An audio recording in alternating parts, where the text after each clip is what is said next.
This is the Real Melbourne Podcast, the central point of this beautiful city's culture. I'm Alex Dickinson. I'm very excited about this guest right here. I feel like the smartest, brightest rapper that I've come across from the city currently.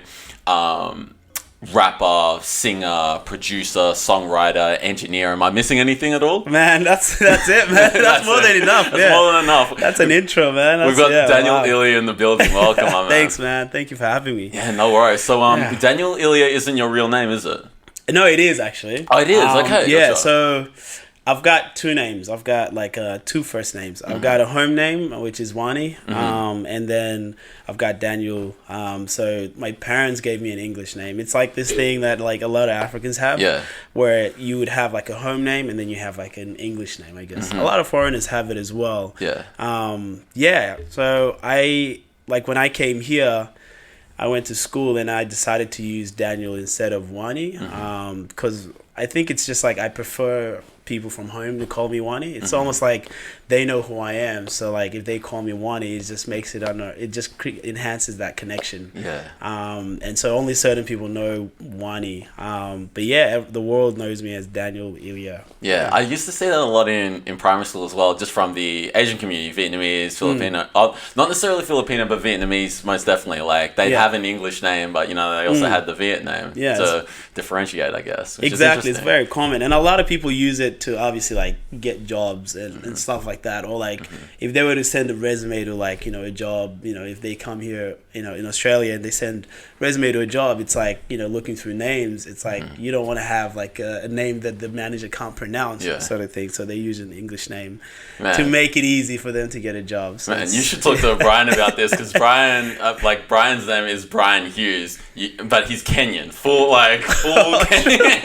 When you said Brian, I'm like, what? Brian Hughes, and the shock that he gets when he shows up to job interviews, exactly. or that they get from him. So I can see him like sitting in a room with like other Caucasian males, and they would not think he's Brian. It's like Brian, and then he gets some. Yeah, man. That's hilarious. Thank you for coming down, man. I kind of want to paint. I want to get to know you a little bit more. I want listeners to get to know you a little bit more. Kind of paint a picture of your story. So, you grew up in Sudan, right? Yeah, I was born and raised in Sudan, in Khartoum, which is the city. But yeah, I didn't have enough time to experience how it is to live in Sudan. So I was like, I was born there, and then at the age of maybe 9, then we moved out of Sudan. We went to Egypt, and then spent about 3 years in Egypt, and then came here. So it almost felt like when I was younger, it felt like I was just constantly on the go, like I was traveling. And so when I got here, it was more like it didn't feel like I was going to stay here for a long time. I thought that maybe we're going to move somewhere else, but to be here, to sort of grow and go to high school here, it's quite a perspective, because I was born in Sudan and I'm still somehow connected to where I was born, but at the same time I've been here long enough to have some sort of connection here. So what age did you move to Melbourne then? 13, around 13. Okay, gotcha. Okay, what was your upbringing like, in Sudan and also in Egypt? I was just a carefree kid, like all the other kids. We didn't really care about where we were. We didn't really care about the outside world. We just cared about having fun. We actually, looking at it now, it's we didn't have much back then, but we didn't really care, because we didn't know what much was. We didn't know what the opportunities people have here is like. So we just sort of just kept it to ourselves, and just became creative out of what we had. We'd play soccer, we just chill with family, and just being free. And then when you come here, you start realizing that these certain things exist, and that's when you start becoming more introspective about how you grew up, and how other kids have more privilege than you did when you were growing up. So it gives you quite a perspective when you sort of compare it. Yeah, man. And I guess as a child growing up in Sudan, what type of child were you? I was wild, man. I never stayed at home. I just Yeah, I never stayed at home. I just always wanted to just leave. I wanted to like just go, have fun with the other kids, because there's nothing to do at home. Like sometimes you don't have like TV or electricity or anything like that. So the best place where you can be creative, you can be a child, is when you leave the house, when you just go out into the world. And there wasn't much, so you sort of like had to just become creative out of what we had. And yeah, man, like it was good. It was fun because I didn't really care about anything else but just having fun and just being free. And then you come over here, and then there's all these things that you start developing, like stress, depression, all these things that come out of nowhere because of, I guess, the resources that you have. And then you start creating expectations of like where you should be or what you should do at a certain age. And once you adapt to, I guess, the society here, then that becomes a confliction, because you develop these things that you were not brought up with. Like when I was growing up, I think in a lot of cultures we don't really like look into like depression as much. Like it's not a common thing. Like if you're depressed, you just go sleep it off and that's it. That's the mentality. Yeah, exactly. And then you come here and then people can go to a therapist, and it's like that's not really in that's not in my belief system, I guess. But I do see like why it's good, because now I've got this perspective of like how people back home see having a therapist and depression, and people here, and how it's beneficial to have a therapist. It's like that two perspective. Right, but do you feel like people back home need to maybe be a little bit more aware and touch into, mental issues and that sort of stuff? Well, they are aware. It's more like they have better ways of dealing with it? Exactly. You just got to be tough. It's like, it's the environment as well. It's like you don't have time to go sit down and have a therapist. Like you're too busy trying to survive. You're too busy trying to like maintain yourself. And so if you're gonna like sit down and like reflect on like like your experiences, your depression, that's almost like a waste of time. Because you got to be on the go. You've got to like just learn how to survive instead of like sitting down trying to reflect. But when you come over here, you kind of have that time to reflect. And because the society allows you to reflect as well, and it gives you opportunities that can help you with like mental issues. Well, how do you see mental issues, and how do you deal with potentially maybe some of your demons that you're going through in your life? For me, I was lucky enough that I was always into I've always had a creative outlet. So since I was young, I was always dancing. So that was always like something that I can use to express myself. And then I came here, started doing music, and then with music I feel like it's a form of reflection, and it's therapeutic as well. So you get to know yourself a little bit more when you write lyrics, when you like express yourself.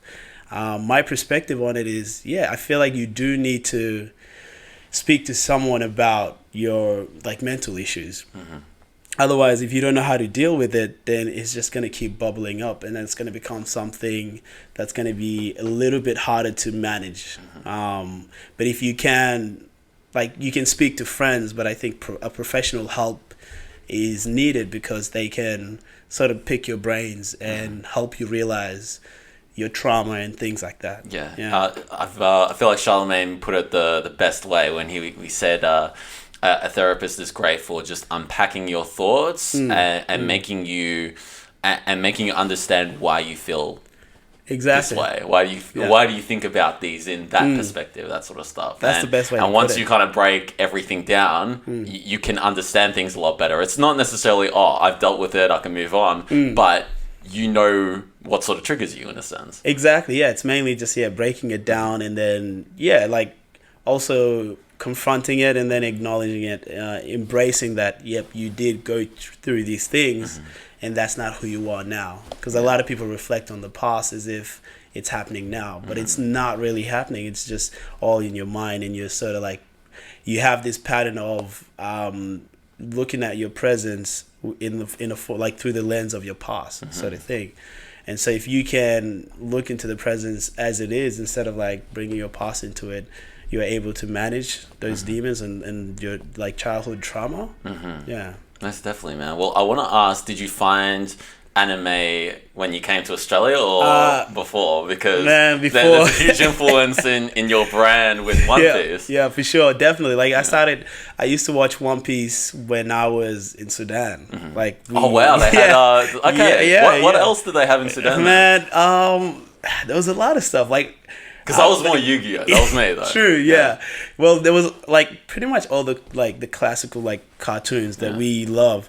We had it in TV because we had a TV, and so you can we had what they call satellite or like dish, I think in like Arabic. We used to watch One Piece, Dragon Ball Z, Naruto. So we had access to those things, but we didn't really pay attention to it as much.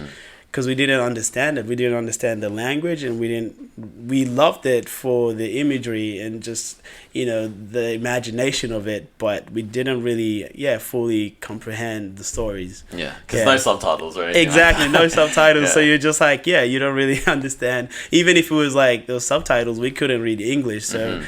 Yeah, the audio and the subtitles were like meaningless. It was more like the expression of the characters that caught our attention. But even then, we, as kids, we didn't really pay much attention to it. Nice stuff. So, what was it about One Piece that just gravitated you to the show the most, and even just turning it into your brand in a sense? There's a lot to say about One Piece, but I think for me, it's I love heroes. It's like the protagonist. Yeah, exactly. Like I just love the stories that you can create with having the hero.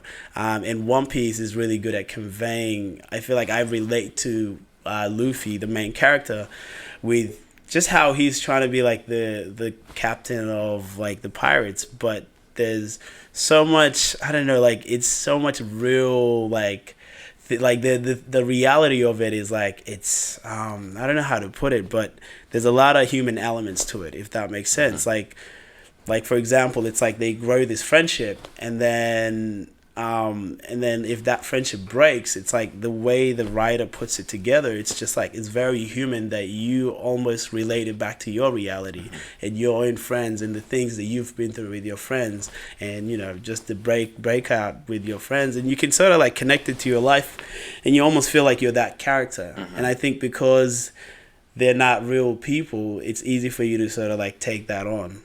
If they were real people, it's easy to come out of that illusion and realize that, oh, that's not really that person. They're just acting. But if it's like cartoon, it almost feels like that could be you. That could be anyone. You can relate better. Yeah. Exactly.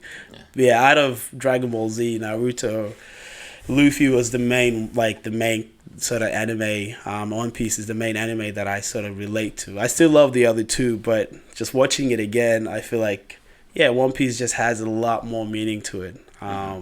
It's just in terms of having friends and like also trying to reach this trying to go to the top. It's like when the closer you get to the top, the more people you sort of like lose, and I just love the idea of that. And because it is reality in a sense. Exactly. Yeah. You've got this like one dream that you're trying to accomplish, but there's all these obstacles that are trying to prevent you from it. And at the same time, you're trying to be a good person that's perceived as evil, because pirates are meant to be like bad people. But One Piece, Luffy and his crew, they're not necessarily bad. They don't even take money, but they're perceived as bad people. And I feel like this is where I'm from comes into play, because people will see the news and then they see that I'm Sudanese, and they sort of have this perspective that I could be a bad person or I could be in a gang. But you don't really know me enough to you don't really know me enough to judge me in that way. You sort of just found false information, and you've created my reality in your eyes, if that makes sense. Well, you said something in one of your lyrics about Apex and something. I forgot the specific line, I forgot the song, but it was, I think it was what, like, people had that perception of that you're part of that or something like that? Exactly, yeah. I can't remember what the song is, but it was a song on SoundCloud, and it's like, like if it's crazy because you are perceived, your whole life is just like perceived through the lens of like what the media tells people. And so it's weird where it's like I could be walking down the street and I'm like scared to walk behind a white lady, for example, because it's dark. She probably watched the news, and I'm scared to be walking behind her because I could get arrested. She can just call the cops, and I'm just going home. We're both walking in the same direction. It's almost funny because it's like there was a comedian who did like a little skit about it, where he's like listening to his music, he's like beatboxing, and then he sees a white lady and he's like, oh shit. And then he like crosses the road, and then he sees another white lady and he's like, fuck. And then he walks in the middle of the road. Yeah, and then it's like, now it looks weird because it's like he's almost trying to pick which one to like murder. And then like the cab comes out of nowhere and like saves him, and like he's the innocent person in the situation. And that's a reality, because sometimes I do have to like cross the road just so you're like, cognizant of that. Exactly. I'm very conscious of that. But it's also stupid. It's like, why should I have to cross the road if I'm not a bad person? But it's mainly just for the perspective that they have in their mentality. Do you think about like it like day and night? Like, is that if it's day, if it's day, then it's like, yeah, you can get away with just walking past them or whatever. But you need to change the terminology. You can get away with everything because you're not doing anything wrong. Yeah, exactly. Yeah, but see, like that's how it's like, engraved in our minds, where it's it's like they will get scared for no reason, and it's weird because it doesn't matter what I'm wearing. It's just the fact that it's just what's been on the media and what they've seen. And it's like how can we change that? And for me, I try to change that through changing my own mindset. Like, I don't always have to walk, cross the road. I don't have to cross the road just because I don't want to scare this person. I mean, I'm not going to do anything bad. I'm just going home. So, if it's day, I try to like not, do anything like that, because it's just, I find it stupid, but I know that it's effective in a way that I'm safe, this person is safe, even though I wasn't going to do anything. Well, I don't want to deny the racial element, but couldn't you say if it was dark and there was no people around, a woman walking home, and there was just a guy, also walking behind her, wouldn't she still be scared, in a sense? I'm not denying the racial element at all, but I get what you mean. But she would definitely still be scared. But it just it depends on how she becomes scared. The level of her fearing, the level of fear that she would have.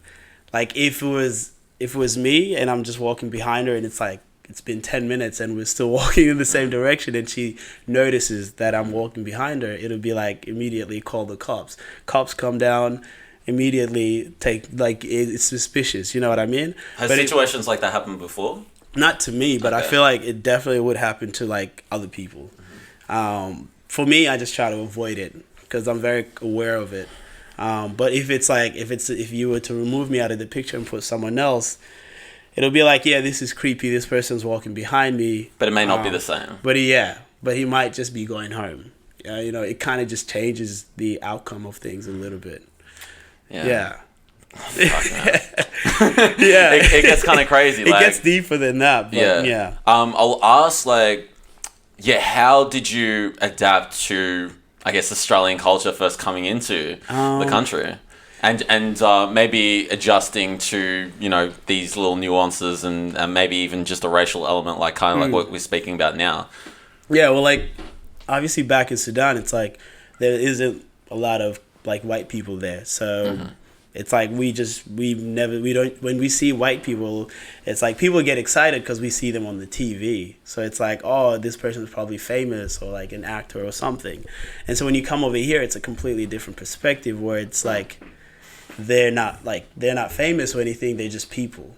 And so you start learning, about racism and things like that, like systematic racism. And so for me, I never really looked into it as much. Like I'm not an advocate or anything like that. I'm not like, I don't always go to the protest and things like that. But I am very aware in terms of like just being conscious and like thinking for myself. And I think that's what a lot of people don't have the time to do. They don't really think for themselves. It's more like, You just gather the information from where you get it, and that becomes your belief system. Yeah. For me, I try to like see things from a different perspective, or try to at least have different perspectives to look at things. I guess the perspective of someone watching the news and thinking that every single African male is in a gang, or the perspective of us, just trying to do good, but then people perceiving us as like, there's like it's always going to be two sides,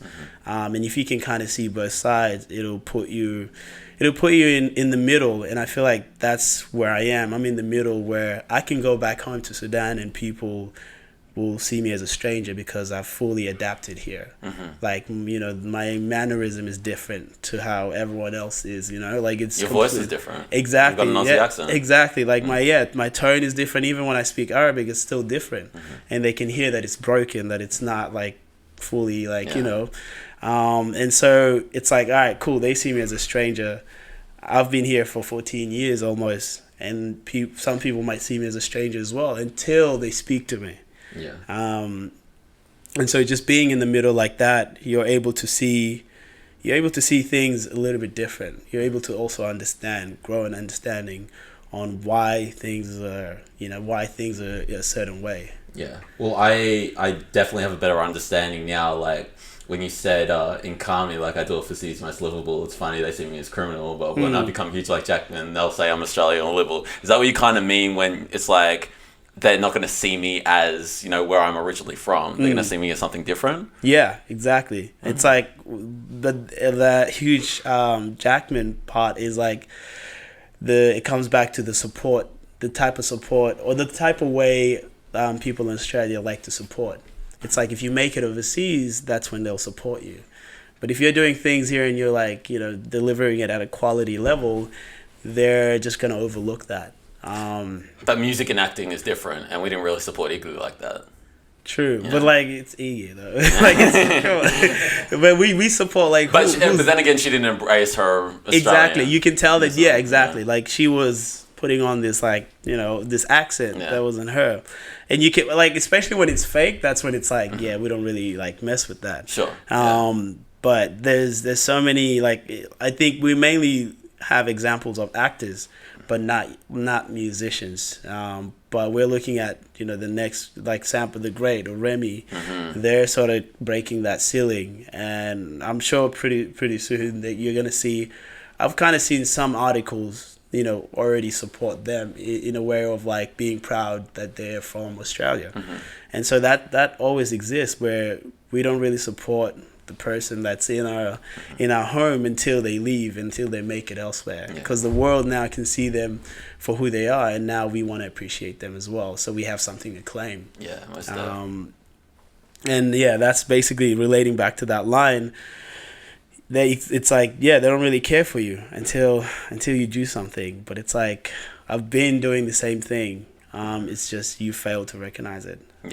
And no one can fault you from where you're from and your experiences, and exactly. I guess how you see fit to carry yourself. And I'm sure you still got connections, from back home, and Definitely. And even to Egypt in a sense, but it's you have a different experience to everyone else because you're Australian now.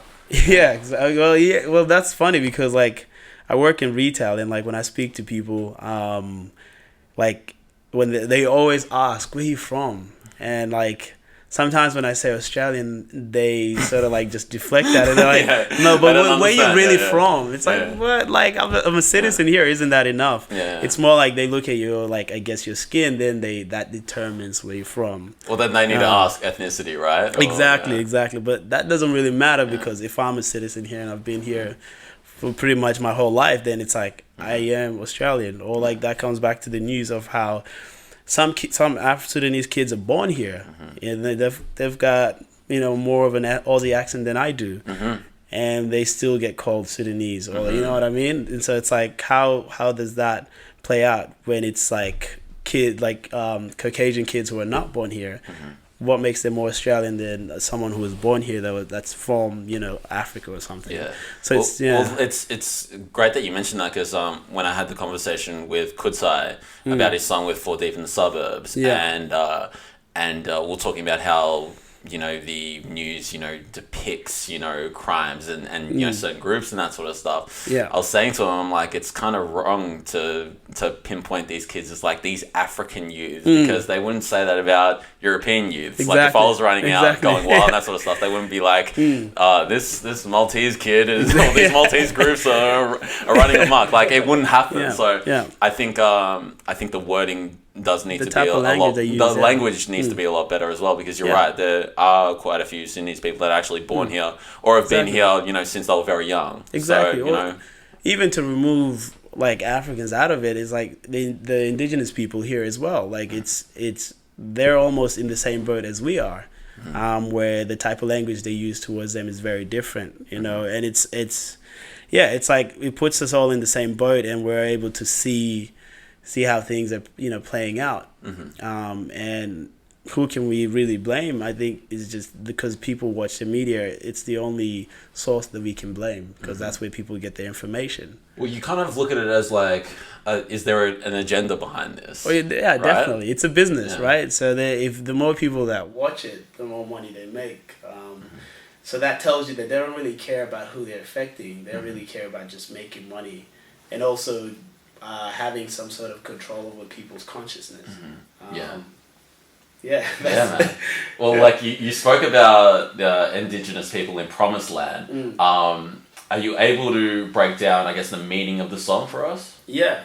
So that intention of me, like that song, when I was producing it, I just mainly wanted to make like a party song. Like I wanted to like paint this like glamorous, like sort of like rainbow land, sort of like it's just like happy heaven sort of like vibe. Because I had a phase where I was like, yeah, I'm giving people conscious lyrics, but I also want to help people just escape from these problems. Because sometimes I look at it as, does mentioning the problems solve it, or does it remind people of the problem? So I wanted to solve it in a way by making a song that was just happy, that would make people want to dance. I was making the beat, and then I started researching, and I started looking into just like things that were happening at the same time, and there was like some politician that said something that was just outrageous, and then that kind of triggered the like. Which politician and what do you say? I think I mentioned him in the song as well. What's his name? Something McDonald, Ian McDonald, something like that. And he was in the parliament, and he just said that racism does not exist in Australia. And then that kind of triggered, because I'm like, what do you mean? Like, there's so many stories, and there's so many things happening, especially around that moment when he said it. There was so many things happening, in the indigenous community, in the Sudanese community, and for him to just kind of say that, it just triggered me and made me want to say something back. So I started researching, and then I started writing the verses, and then I started off with saying, I'm the final boss, you will end up facing. And then it just, from there, kind of just dives deep into it. I thought about a game, like how you play a game and then you you reach the final boss, and then like you get defeated. Yeah. And I'm like, if I was going to be seen as a villain, then I might as well take that on. And so that's how I sort of approached it. And and then the last 4 lines of the song was like a sentiment to indigenous people about like just all the broken promises the government made to the indigenous community that has not been met. So I wanted to just pay that, respect to them. And so I, said the 4 lines that I guess that really resonated with a lot of indigenous people. And then the second verse goes into more about like I guess the Africans that come here and the mental depression and the things that they go through, in terms of just like seeing themselves like being of having dark complexion and the things they have to deal with, like self-love and beauty and stuff like that. When you're looking at like for females, when they look at magazines and they don't see representation and all these things, it makes them feel a certain way, and that could definitely create all these emotions like depression, and like it can make you go through things, especially for like females, how they really care about beauty. And everywhere you look, it's pretty much telling you you're not beautiful because you don't have, you don't have this type of hair, or you don't have this like, skin color. Then it's really going to affect you. It's going to affect your mentality. And so I wanted to look at that and just express that a little bit more, because it's something that I've seen in my sort of surrounding, and to just in like, and just looking at things on like a wider scale. And so that's what the two verses kind of represent. And the chorus is meant to be like, it's meant to still give you that feeling of like, oh yeah, like this is a vibe. I could just listen to this and like dance to it.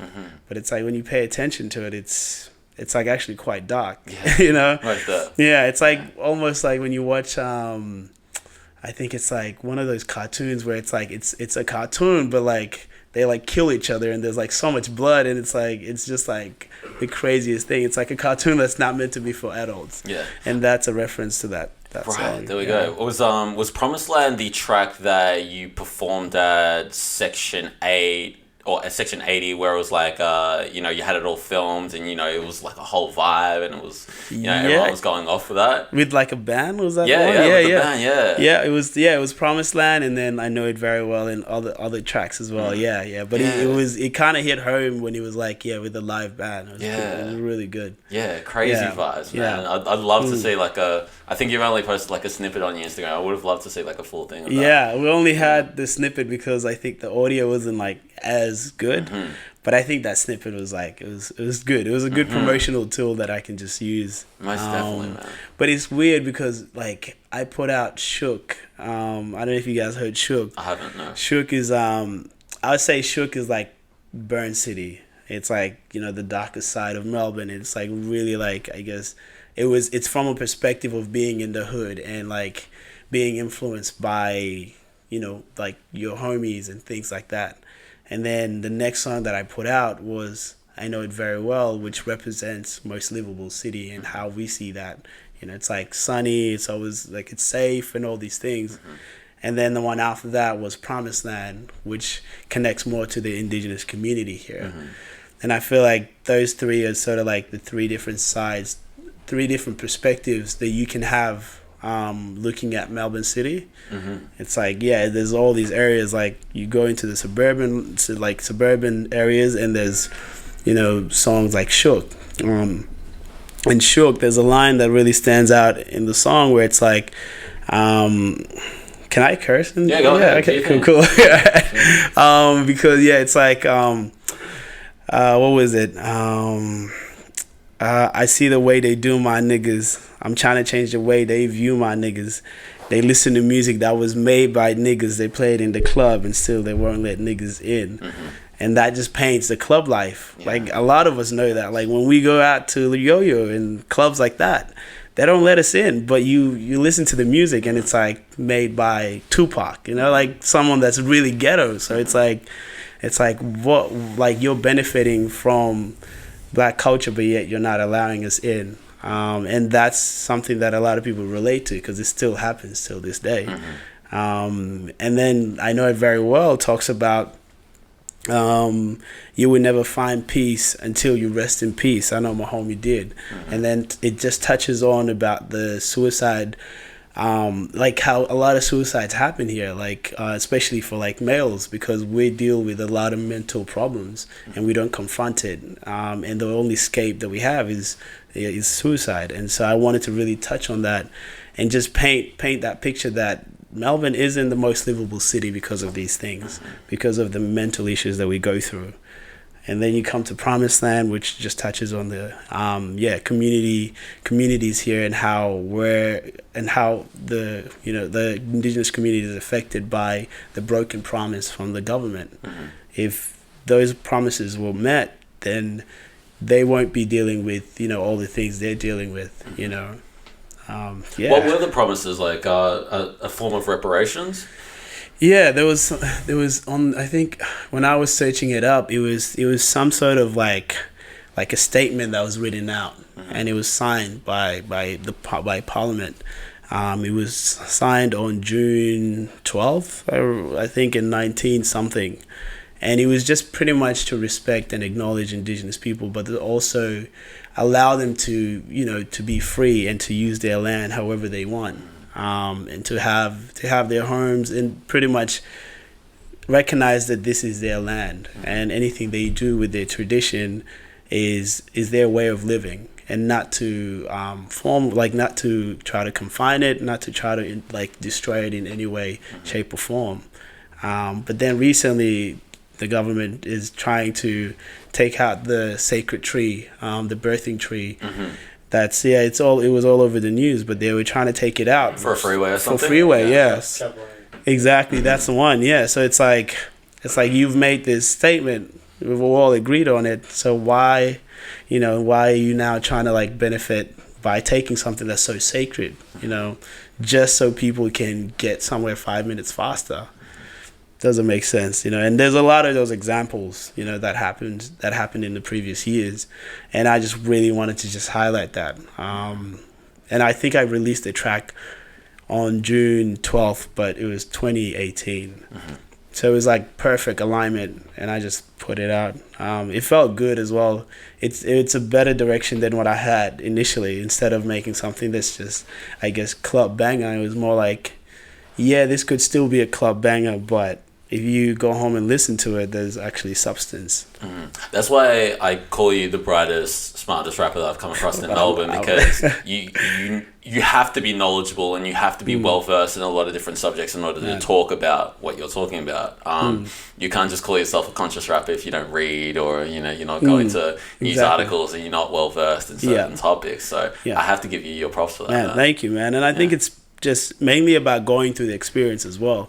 If I didn't go through the experiences of being, trying to get into a club and being denied, it's I would not have written those lines. If I didn't look into what's happening here and did my research, I would not have made Promised Land. And I think that's what people need to do as well, just that self-education.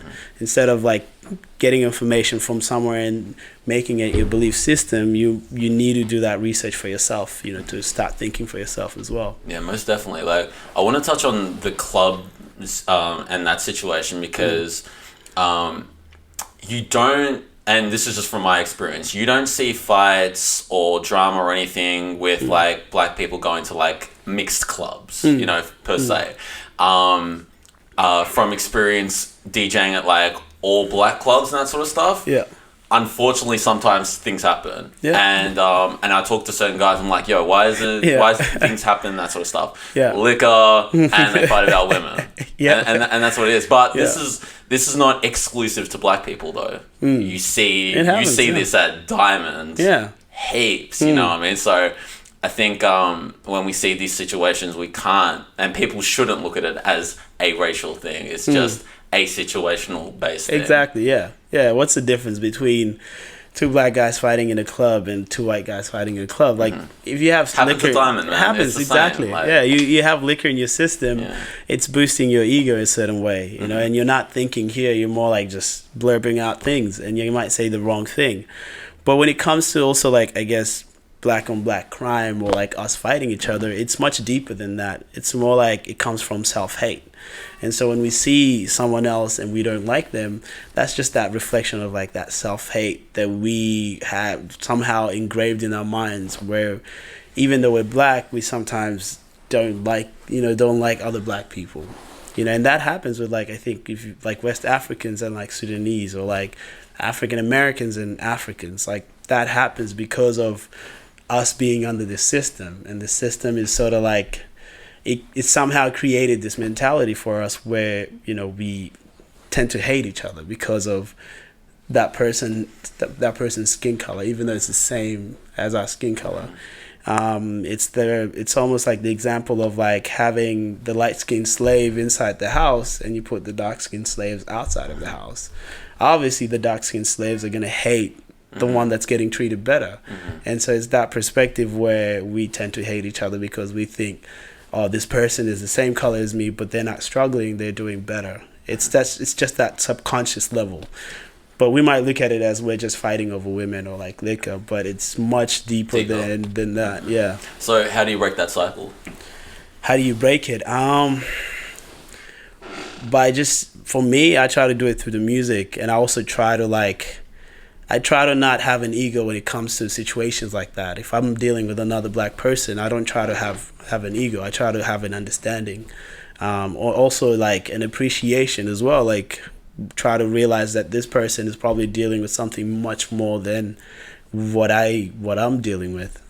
Because I don't think I've dealt with a lot of racism as a black person, but I know there might be another black person who have. So I try to have that sympathy, and also like Jay-Z did this interview where he talked about how there was a lot of the crimes around his hood were coming from in Marcy. In his hood, Marcy, where it's like when you look at someone else the wrong way, you get killed. And the reason being, like, people get mad when you look at them a certain way because they get scared when you see them, when you actually see them. And that's like people don't want you to see them in that way. That's like they're vulnerable, them being vulnerable. And so if you see them a certain way and acknowledge it, like, hey man, like you understand and you sympathize with them, then it changes the dynamic. But if you just look at them and you see them, it's almost like seeing them naked, and people don't like that. When it becomes like when you can see their soul. And they're not ready for that because it's too much, and so people would rather just kill you than have you see their soul. You know what I mean? I could definitely understand Jay-Z's perspective on that, because Marcy, probably a very small community, was also doing illegal activity at the time, selling drugs.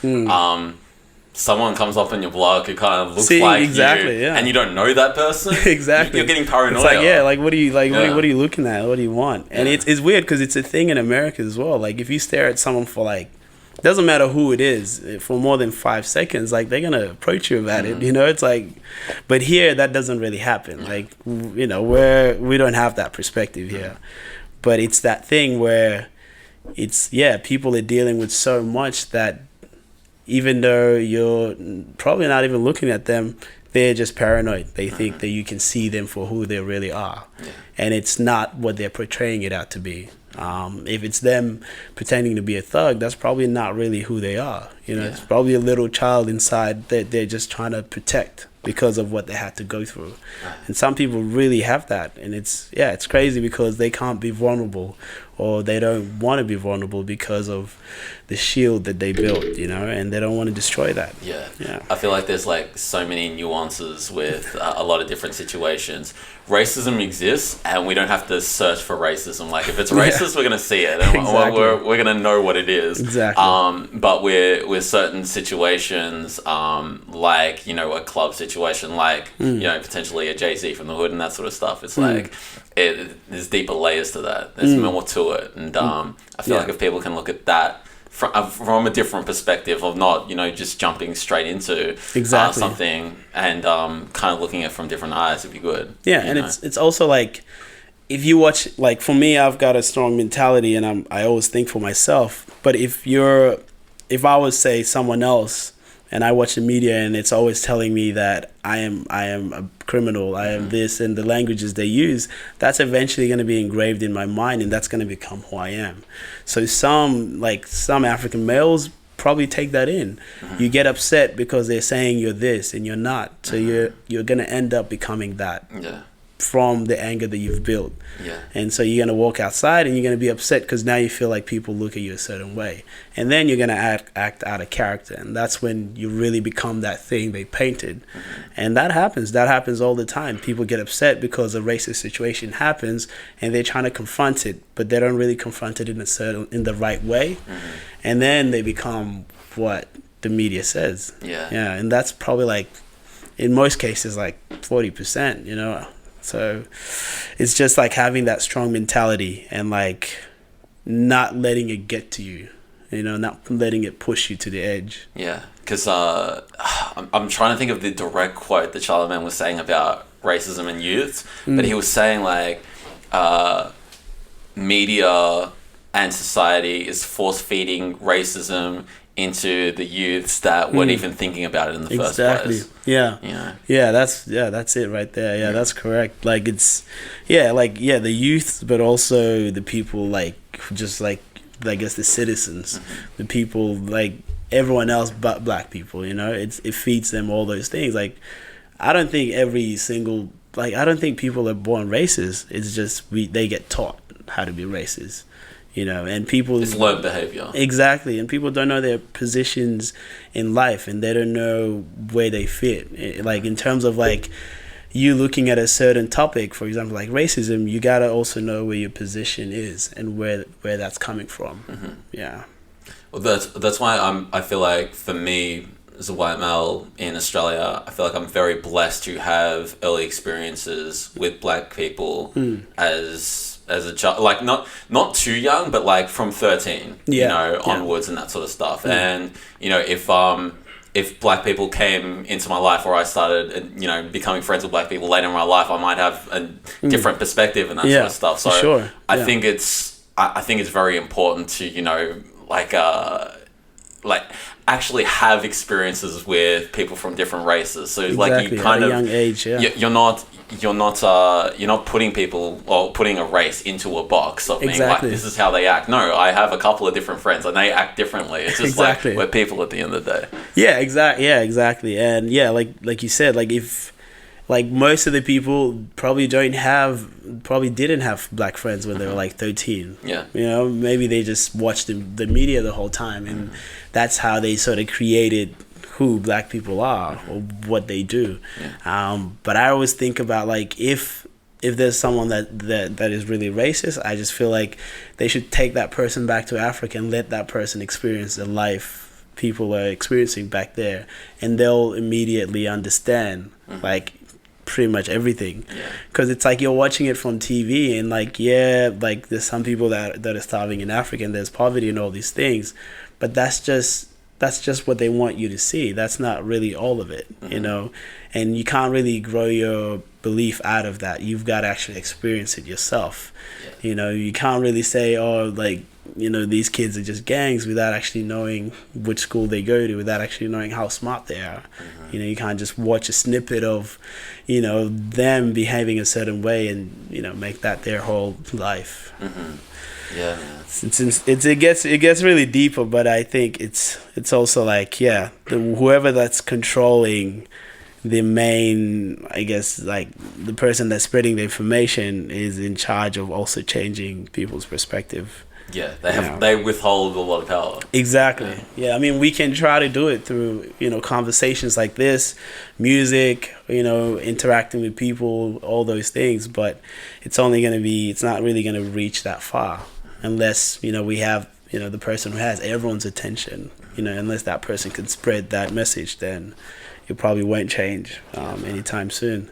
Yeah. Getting back to like getting to know people early. Like I think of I have this example of like a fox and a rabbit. Like if a fox and a rabbit come across each other, you know, into their adult life, the fox is going to attack the rabbit because it wants to feed. But if they're babies and they grow up together, that fox is protecting that rabbit. Exactly. Yeah, and you see so many examples of that. There's so many animal relationships that are like that. You know, where if they grow up together, they're going to be fine. Exactly. Yeah. And it's exactly with humans as well. That's all we need. Like, if two kids from two different backgrounds grow together, they're just going to be, you know, best friends forever, and they're going to understand each other as well. They're not really going to see each other in the perspective that is given from like the news or any other person's perspective. It's more like, I've grown with this person, so I know exactly who this person is. They have a similar experience just growing up. Exactly. But but society will look at them differently, and that's what needs to change. Why would you look at two kids differently because of like the color of their skin when they're two kids? You know. Man, I want to break down some more of your lyrics, man. Kami, there's a whole there's a lot of lyrics in Kami, but we'll get to Blue first. And you said something about a corrupted president in Sudan. Can you break that down for us? Because I'm just not aware. Yeah, I'm not as aware, but I just know the basics of what's happening and what has been happening back there. In Sudan, it's always like it's a similar case here where we get a prime minister, and then the prime minister, like, at the beginning they were meant to be good, and then as soon as they become prime minister, they become bad and they start doing all this bad stuff. In Sudan, however, it's different, where it's like one president can be a president for like 10 years or whatever. It's just like such a long time. Yeah. And it's like the reason why is because they have all the power, and it's not as it's not like how it is here where you get to vote. So is it like 5-year terms then? If they can be there for like 10 years? It's like whatever term you want. like it's like Make the rules, yeah, huh? exactly. Like legit. And I think yeah. like we had a president for almost like probably more than 5 years. And it's just like because they have power and the people are scared to like we don't have access to voting. We can't just vote. It's not a thing. Like you don't vote for president. Like that's not how it works. Right. Yeah, it's like whoever has like so it's connection. More of a corrupted system than the president. There might be something. I'm just not aware. Exactly. Yeah, it's probably a combination of like a corrupted system or like a corrupted president who has power over the system and the people. Or the system gave exactly. Or maybe there's no system. It's more like I have soldiers. I am the system sort of thing, or I am the government. Yeah. And puppets, I think it's more of that, like having soldiers and having money, having connection overseas as well, in terms of like weaponry and all these things. And people get scared by that, and then you develop your army and you make it bigger so that way you can run for a long time. And what are the people going to do when they have no weapons, no nothing? But yeah, there's always been a case of like a corrupted president who always runs for a long time and doesn't do anything for the people, or doesn't do anything to develop the country at all. It's more like they just have all this money that they just use for their own personal use. And I think at some point there was there was a leader of an army and then there was a president. And some people looked at the leader of the army almost as the president. And so I think the goal was to try to get rid of the president and putting the leader of the army in charge. It gets really complicated, but it was like that. But I think it's really deeper because it's like I think the president was being influenced by overseas, like sources or whatever. Like there's people overseas that are giving him commands and things like that. And that's the reason why he's probably running, as a president for a long time, because he's got that connection. He's got resources that people in that country don't have.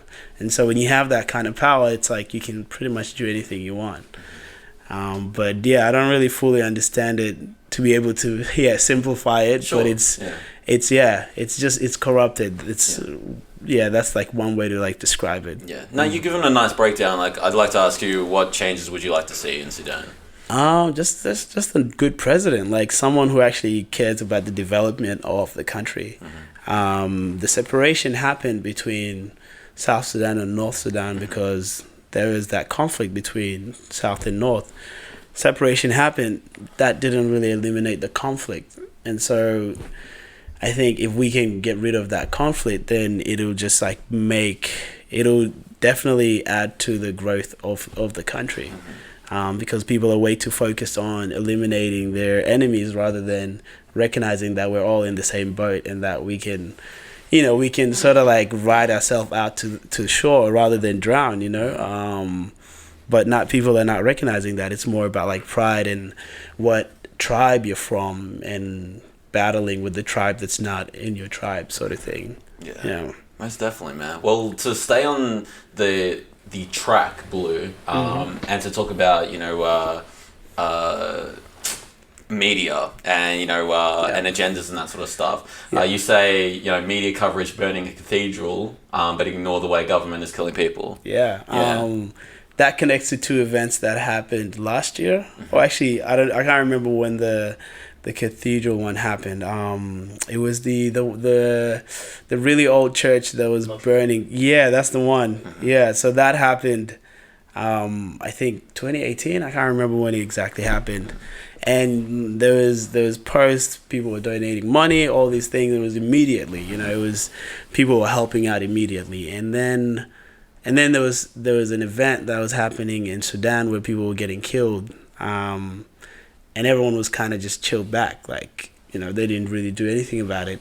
There wasn't a lot of people posting. There wasn't a velocity of people posting about it, comparing it to the cathedral. And so it's like, we've got an old cathedral that's burning or in Europe that no one got injured. It's more like it's just an old church and this burning happened. But we've got, and the media's sort of like focused on that over people actually getting killed and kids getting killed in a country that probably needed the world's help.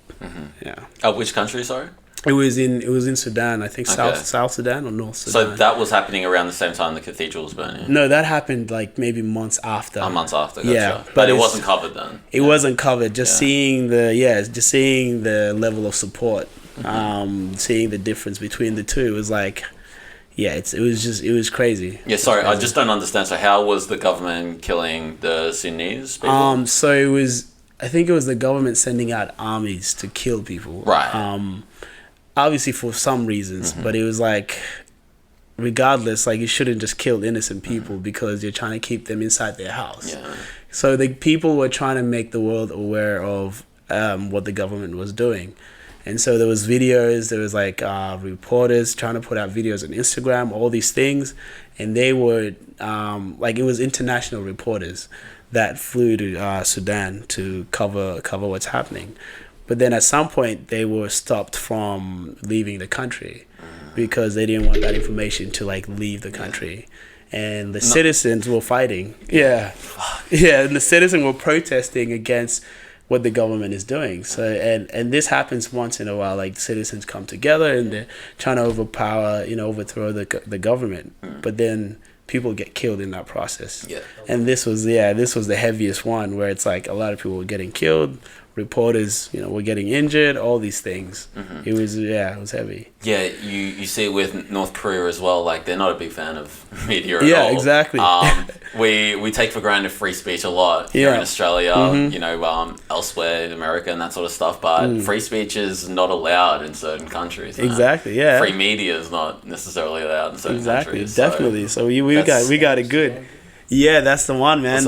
And that's when everyone started turning their profiles blue. Yeah. That's what that was then. That's what that was, and that's why I called the track Blue. So it was kind of like, yeah. Yeah, dope. All right. So moving on to Kami. Opening bars are crazy. I need to appreciate. Did you produce that beat by the way? Yes, I did. Yeah. Love the beat switch on that, man. That's Thanks, crazy. So thanks, bro. Yeah. I had to move out of my parents' house. Told them I had a dream.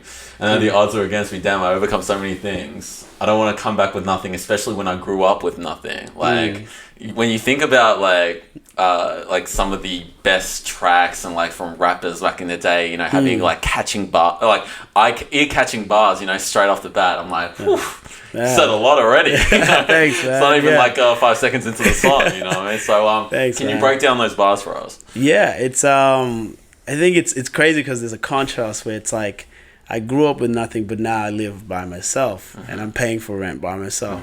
But it's just it's me going from this is where I am and then me going back to where I was.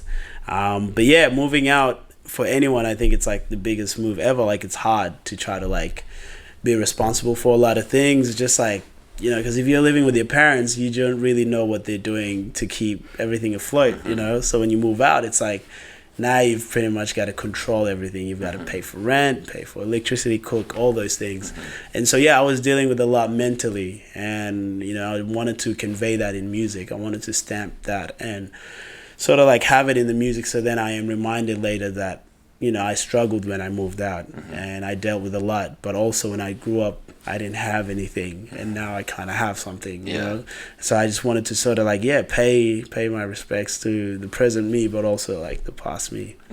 Yes. And I don't want to come back with nothing, especially when I grew up with nothing. I kind of see that as you really want to make something out of yourself here in Australia.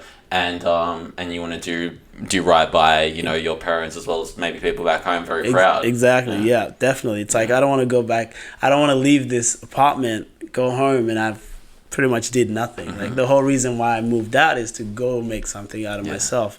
And so it's it's that pressure, underlining pressure, where it's you don't want to go home. I mean, you feel like you should because they have that support for you, but at the same time, you're trying to prove something. Yeah, most definitely, man. I feel like you and in this song as well, I feel like you always have a constant battle of you're always being compared to other Melbourne rappers. You don't like it's clear in your music.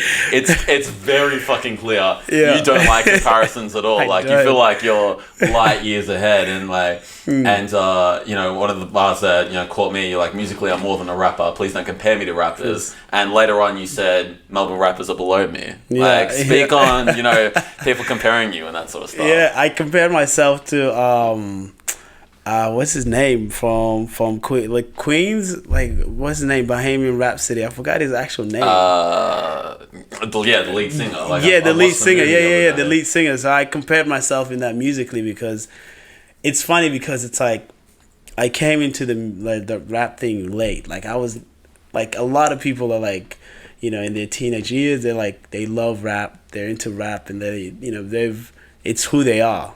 But when I was growing up, I was a dancer, so I was never like, I never really listened to music the same way rappers would or producers would. I was mainly listening to it to create choreographies. So my ear had to sort of like tune a bit more in terms of like hearing melodies and like hearing the tempo and where my voice should go and finding those pockets. So to come into the rap game late, but also like, I guess, be in the position I am where people are comparing me to like people who have been doing it for over 10 years, it's good, but at the same time, it's like, if I came late and I made it this far, you've got to see where I'm going to be going, like in the next 3 years. Yeah. Do you see it as like, there's a lack of quality? In like Melbourne? From like everyone that you might be compared to, and maybe even your quote unquote peers. Yeah, for sure. Because like, people don't know I produce. Like, I perform like 10 tracks, and then people are like, your beats are dope, or like the beats you've rapped on are dope. And then they ask me like, who made the beats? I put in the work. I made those beats. And for me to be able to like learn how to produce and learn how to rap, and then be at that level where rappers are just like writing lyrics and they've got like 5 producers, it's like, I kind of want my credit. I want people to like see what I'm doing here, that I'm over dedicating myself, and I don't really want people to like give me that validation, but more like to recognize what I'm doing as an artist and where I'm trying to go as well. And it's also recognizing the lack of quality, and then comparing what I'm doing and how much work I'm putting in. And it sucks when like an artist who's not really trying gets attention and opportunities, and then you're here like putting in 20 hours a day or whatever, and you're not getting the same sort of like reception. But do you also see it, like, you talk about it with the beats, but and the production wise, but do you see it with the bars also? Especially with the bars as well. I can give you like bars and lyrics, like substance at the same time. I can say that because I put in a lot of work. I've, scrapped a lot of verses that I was like, nah, I can do better than this. So like pushing the boundary a little bit, and wanting to also like have something that'll highlight where we live, to give you guys, Shook and like Promised Land, and like I Know It Very Well. It's like, those are songs that I want people from overseas to listen to and understand what's happening in like Melbourne City, or get a perspective of what Melbourne City is. That's dope. You're painting a picture, right? Exactly. So I wanted to paint that picture, and that's, for me, I love that, because I am so passionate about making music, and I don't look at it as just like a hobby or a thing to get attention for, but more so like, this is in my DNA, this is what I'm committed to. I feel that. Later on in the song, you talk about a big issue that I feel like a lot of upcoming artists have, which is support. So you say that's how the game goes. They'll deny you at first. They won't pay for your shows, so they'll never support. They won't spend any money or time to listen to your songs. They'd rather pay to see someone from overseas than who they know. So talk about even just the hustle of getting to people to shows, because I forgot to talk about this with Local to Local, but they're doing it incredibly well, where they were able to get like 50 to 100 people, to their shows and that sort of stuff. Like, that's great, that's I mean, good, for like upcoming artists and that sort of stuff, to get people out to come see you, that's really sick. Like, I just talk about the struggles of like, it might even be your closest friends or whatever, like not even just coming to see you. Like, talk about that. Man, it hurts, man, when you're like when you invite people. Like, for me, when I was doing shows, I was really excited. I want people to come and see me perform. I would invite friends, inbox people, and then you like perform, and then none of those people come, you know. And it's that's the thing of like, when you're an upcoming artist, they will never really like show you that support until someone else values you. Yeah, and then they pay exactly. They pay to see Kendrick Lamar. You're like, I'm better than Kendrick Lamar. You only pay $5 and you can come and see me. Like, come on, you know. And seeing me or like supporting me is like an investment, because if I make it, you make it as well. Like we go, you know, we can tour the world together, that kind of thing. But Kendrick doesn't even know you're in the crowd. Like, you know, he's already made it. He has that money. And that's the perspective that not a lot of people see. Like in America, I feel like when they have an artist they believe in, they really fuck with that artist, you know, and they really elevate that artist. But here it's more like you have to elevate yourself, and then they'll show you that support, which kind of creates that ceiling for a lot of artists, because now we can't sort of break that ceiling. We can't make it to become big overseas. Because people from our hometown isn't supporting us as much. And you may even have resentment towards the people in your city. Exactly, yeah. That they didn't show support and that sort of stuff. Exactly, yeah. And that's the biggest thing. It's like, your city should fuck with you, and you should really love your city and represent your city in you know, in the way that I try to do it in my music, where, you know, like the 3 songs that I mentioned, and like even just talking about how things are happening here, that's still me trying to give back to the city. I'm more like just highlighting what it looks like in the city. Even though I might be like upset about the situation, I'm trying to talk about the city. I'm not trying to talk about like some unrelated shit that no one can relate to. I'm trying to like bring it close home, so that way we can listen to it and be like, yeah, like we relate to this, you know. Or even like talking about the club situations. I know like 10 people who can listen to this and be like, yeah, like that this happened to me, you know, and they can vividly remember when it happened.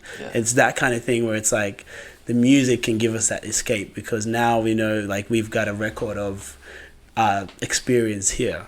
Yeah, that's definitely, man. Because like it's obvious that you have love for Melbourne, but I'm sure there's like a bit of a love-hate relationship. There is, like, man. Because 3 years ago on Visions, you said like, I don't want you to pray for me. I'm trying to get out of Burn City because the demons keep on chasing me. Exactly. What were you going through at the time where you're like, kind of like you were off Melbourne and you wanted to be somewhere else? Like, what were you going through then? And it was just like, it was me being upset at like the fact that like I wasn't getting any support.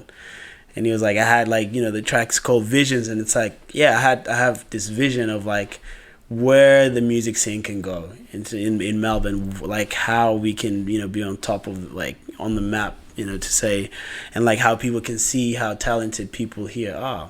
But at the same time, yeah, like it goes back to that lack of support and people not showing us or showing local artists, you know, the support they need for them to be able to elevate. And so yeah, I was going through a lot of self-doubt and like whether I should do music. I think it was probably 3 years in. And I was just like, yeah, this is like maybe not for me, because I'm not like, I'm trying to put out music, but it's just like you put out music for people who can relate to it. And if people relate to it but they don't show support, then it really kind of affects the artist, because you know you're saying some real stuff, but like people are not really like resonating with it as much. Yeah. Do you still feel the same way now? I've kind of like turned pro in a sense that I don't really focus on that anymore. I focus more on making the music, putting it out onto the next one. Like I don't really focus on the feedback or like what people think of it. If someone loves it, that's a bonus, but that's not what I'm doing it for anymore. I'm doing it mainly just for myself, but also just for a record of like, it's almost like taking a photo and keeping it as a memory. And so it's a timestamp on your life. Exactly. So I'm trying to like just you know, put down all these moments that I'm going through in my life as an artist, but also just to put it out, because I feel like who I am as an artist, I don't think people are gonna see what I have to offer now, but 5 years from now, if people are looking for someone who was doing something that was considered real, they'll probably find me. But now everyone's too distracted. But what happens when no one's distracted and they need something? Like I always look at it as like, when people go to the club, they listen to all this club music and it's fun, you know, you drink alcohol, but when you wake up the next day, where's the soundtrack that'll tell you, that'll help you manage your demons, that'll help you, or where's that person that'll say, like, I know what you're going through.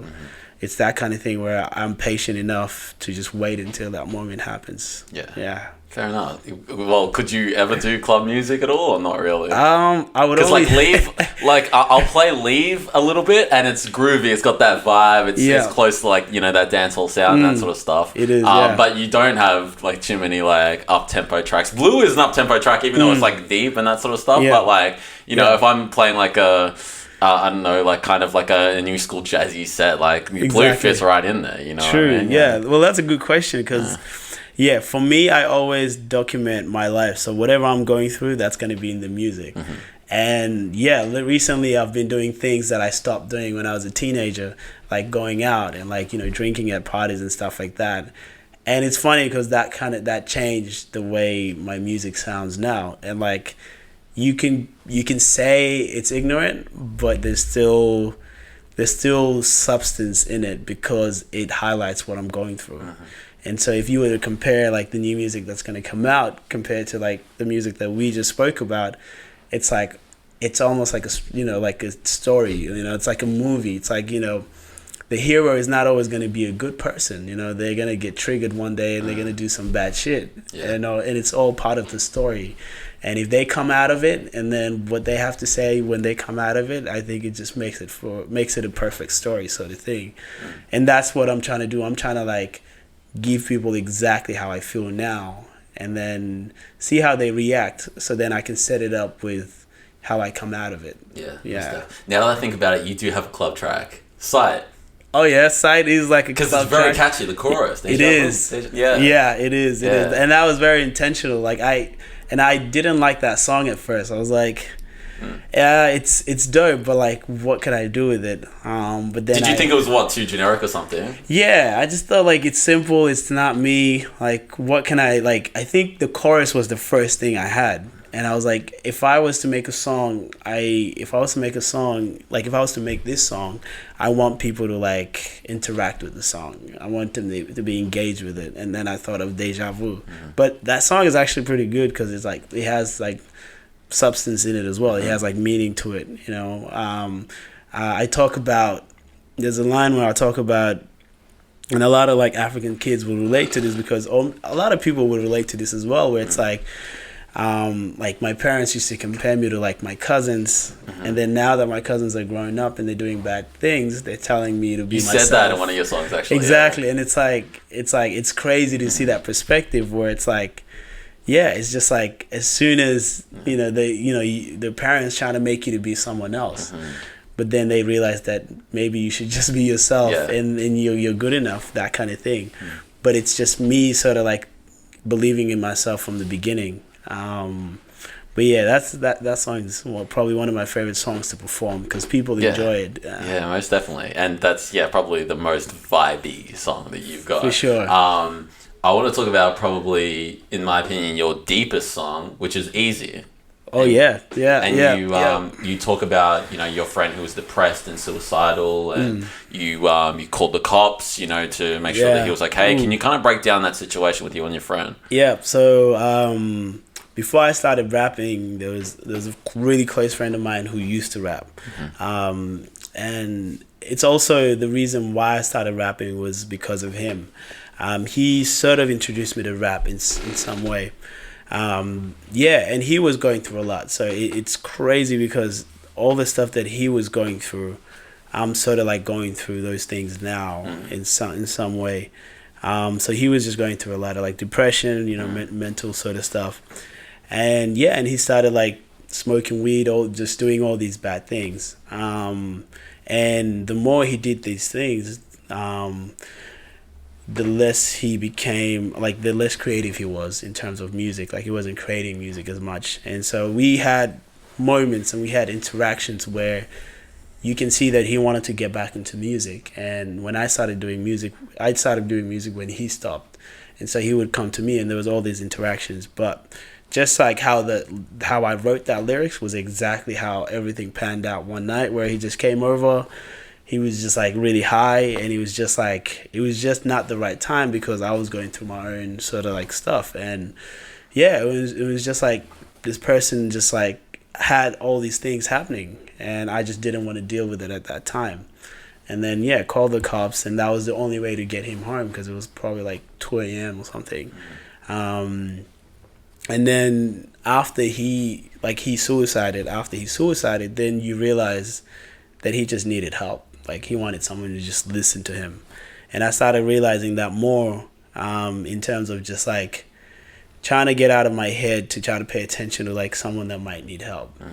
And I use him as an example in my life because I'm going through the same thing, because I feel like I've recorded what he was going through. Like it's engraved in my mind that I'm sort of like creating that reality for myself.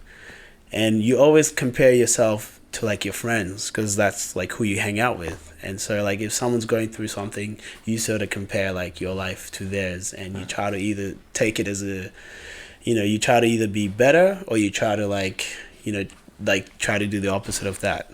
And so for me, I think it was more like not trying to go through the same thing. But a lot of people go through those situations where it's like they deal with depression and stuff, because there's like, if you're not doing music, if music was the only thing you can express yourself through, and you're not doing that, then who can you speak to about these issues? And this goes back to like how we don't really believe in having therapists. We don't really believe in those things. It's like if you're going through some shit, you just sleep it off and you're good. And so it was that kind of thing where we thought, yeah, if you just like go home and sleep it off, it'll be all right. And then you see how how things kind of panned out. And that's where I see the perspective of like having a therapist might just help him unpack, or help any individual unpack those like demons and those trauma. Yeah. So what was the events that transpired after you called the cops on him? It was because I saw him maybe 2 weeks later. He became this like stranger. Like he became this. He wasn't the person that I knew. So when I saw him 2 weeks later, so he got taken back to the station, and I think the cops actually beat him up. And so when I saw him 2 weeks later, he was like bruised, like his face was like bruised, and he was out in the street, and I was talking to him, and yeah, this person was bruised, and that made me really upset because I felt guilty about the situation. I just wanted to like get him home or get him a place to sleep because I was dealing with my own sort of issues, and we thought calling the cops was the right thing, but it was like we could have just dropped him home. We could have just taken him or let him sleep or whatever. But it was just, I don't know what happened. I don't know why we called the cops, but we did, and he paid the consequences for it. Yeah, and then I would see him, after that happened, I would see him once in a while at different stations, different places, and then from there you just stop seeing that person because it was sort of like it was this thing that was building up. Yeah, I can't really read his mind, but like it was just like as if he tried to call for help. No one really answered. He felt like that's the only way. And since that moment, him passing away, I've always kind of created, and I think him passing away shaped who I am as an artist. It made me a bit more like aware of my surroundings, a bit more conscious. And that's sort of like the responsibility I took. I'm like, if I was to make music or continue making music, I have to say something that could help somebody, or I have to let someone else know that I'm listening. And the only way I can do that is put stuff like my lyrics in my music, and put vulnerable tracks like Easy, which is like it's not really, you can't really just sit down and write lyrics like that and make it sound simple. It's like I wrote 20 different songs talking about the same the same sort of like topic, but only this track I felt like it kind of connects. Yeah because it's a real situation, obviously. Yeah, exactly. How long was it's so deep, bro, but how long was the time span between when you saw him 2 weeks after he got beat up and you called the cops on him to his eventual passing? Very hard to tell, but I would say like maybe like 2 months apart. Like it was definitely Alright. like a couple of months. And when did all this happen? When did it all happen? Yeah. Probably like end of 2012 into like beginning of 2013. Okay. Yeah, it was like, and it's weird because like I've had a lot of friends who passed away in the same time. Like, Okay. like you go towards like the end of the year, you say Happy New Year, and then the new year comes, and then someone passes away, either like January or February, and it's becoming like this weird pattern. And I sort of understand it because it's like yeah, beginning of the year people go through a lot of shit. Middle of the year you're thinking about whatever it is you're thinking about, and like as soon as like the end of the year comes, I feel like it's like that moment where you're like I don't want to spend another year like on this planet, that kind of thing. But yeah, he passed away around January, like mid-January. He just like went to the ocean and just jumped into the ocean and I guess just drowned himself. And I think he was intoxicated as well, which probably motivated him to even like to do it. Yeah. And that's where I have the track After Easy, Oceans, which it's like I'm rapping from his perspective. Yeah.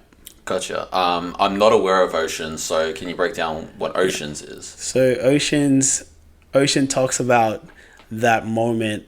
My friend is walking up to the bridge or to the shore, to the pier. Him walking up and then thinking about like, I guess like, doing this thing like suiciding.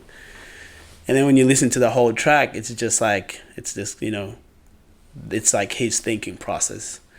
And then middle of the track, it actually like it feels like it's in an ocean, and that's when like he jumped inside. And then you can just kind of like you can hear like the water and everything, but it's almost like it feels like it's inside water. And then the track ends from there, and it's like I've painted that so well because I knew exactly like what he was going through in terms of like the depression that he was dealing with and the issues he was going through. I was able to paint that, and then after that, because I've like my cousin passed away as well, maybe a year after, the same thing as well, like Ocean, like drowning himself. And so I've kind of grown accustomed to, or I understood how to paint that picture really well because I know what that pain is like. And then there's also an AFL player as well. I don't know if I won't say his name, but he's definitely a role model in like the Sudanese community, and everyone looks up to him. And he kind of went through the same situation where he jumped off the bridge and then landed in the ocean, and lucky he came out of it alive, but the intention was to obviously suicide as well. And just having those events happen, it just felt like Ocean is one of those tracks that I needed to create, and it didn't matter how long, I just needed to paint it a certain way. And I feel like I really did that with this track. Yeah, I feel, man. You should you had the best intentions for your friend. You shouldn't have any regrets, but you may. Do you have any? Yeah, so many. And it's like, and guilt as well for just not trying enough, like not trying to, I think back then, I don't think I had the tools or I had the knowledge to be able to like talk to him about these things or help him out. But what I could have done was to just like sit down and listen and be like, you know what, like, I don't know what to say, but I'm here to listen, bro. Like, what is it? Like, what's happening? Like, we knew some of the things he was going through, like, obviously family stuff, but still we didn't, like, as, like, group of friends, we didn't really, like, give him the attention he needed or give him, just listen to what he had to say. I think he just needed someone to, like, speak to about these things, and I think that would have changed. That definitely would have made a lot of changes. It would have changed maybe the direction of how things panned out. But then again, like, you never know what could happen, If your time is right, then it'll just happen no matter what. but it's just like now I've just me not doing anything made me like have this guilt that I don't think will ever go away, but it definitely pushes me to make music the way I do. Yeah. Sure. I encourage people that are suicidal to reach out and be very transparent with what they're going through. So then, God forbid, if situations do happen like this, it's not necessarily on that person, it's the people around them that could have got them the help. Exactly. For you personally, like by the sounds of it, he never directly came to you and be like, I need to talk about this, I have these issues. I feel like that's only when you can really put stuff onto you to be like, oh, I ignored him and he was actually coming to me. True. You know? Yeah. But unfortunately, people that are suicidal, they're not going to be that forthcoming a lot of the times. Yeah, it's hard. So that's definitely what I encourage people to do. Yeah. You know, if you need to get something out there and you need to talk, tell people what you're going through. Exactly. Because people will want to listen. People will want to help you out. Definitely, yeah. Because I think it's very hard to just come out and be like, yo, this is how exactly I'm feeling. Hard to be vulnerable. Yeah, right? exactly. Yeah. It's hard to be vulnerable, especially when it becomes that difficult. Like when you're in that like realm and it's like depression and all these things you're going through, it's very hard to get out of your head. Yeah. It's very hard to like ignore the voices in your head. Yeah. And so the best way you can sort of let people know that you're going through these things is by getting in trouble or like doing bad things or like coming over to someone's house at 3 a.m., you know, and not wanting to leave. Those kind of things where it's like you do things that's out of your character. That'll get some attention, but it might not be received in that way that you need help. It's just more like you're being a nuisance and you're just like, you know, you're doing bad things, but we cannot tell that you need help. We can't really tell through the actions that you're making. But that's the best way. I feel like some people in those moments or in that mentality, they feel like that's the best way they can get that let people know that they need help. Most definitely, man. Yeah, and you've got to be, I guess, you got to be compassionate enough to try to realize it. Yeah, for sure, man. This has been a really great chat. I'll ask a few more questions. I'll first tell you how I came across you. Yeah. And I came across you through... Brian recommended me to a podcast, which was Wazi's podcast. I believe she's Kenyan. Yeah. I'm not too sure, but I feel like, Brian connected to that, you know, and for the, you know, Kenyan connection as well as her being in Melbourne. And you had a beautiful poem at the start of the podcast about love. So, and throughout the poem, you know, the constant thing that you would say was love is free. Yeah. What does love mean to you? It's a lot of things, man, and I do mention it in that song in different ways. I think the main thing is like I think love is like loving yourself. It's like because it's the hardest thing. It's the hardest type of love that you can create or that you can have, because we're very like judgmental towards ourselves. We always have negative self-talk, all those things, and we're with ourselves all the time, every second of the day. So it's like it'll be very hard to try to like learn how to love yourself. But I think that's what love is. It's like when you get to that moment and you like learn how to love yourself, because once you do that, then you're gonna love everyone else as well. Because if it's easy to love someone else, then it's like I don't think love is that easy. I think it's a bit more harder than that. It's very it's such a hard question, but that's I guess my personal perspective on it. Yeah, man. Yeah. Daniel Elia, we thank you so much for coming onto the platform, man. I'll ask this question. Is there anything you want to get off your chest before we finish things off? Not really, no. There is there is. I think in terms of being an artist, I think I'm in a good place. I'm in a place where I don't really care about what people think. So this kind of goes out to people who might have who see me a certain way because of my music or because of them meeting me in certain events, and then they sort of like think that's who I am. My new music is definitely gonna eliminate that perspective, because it's just like me telling them that who you met or who you've heard on the music, and thinking that like I'm still a conscious rapper, but my approach to it is different now. It's more like it's not going to be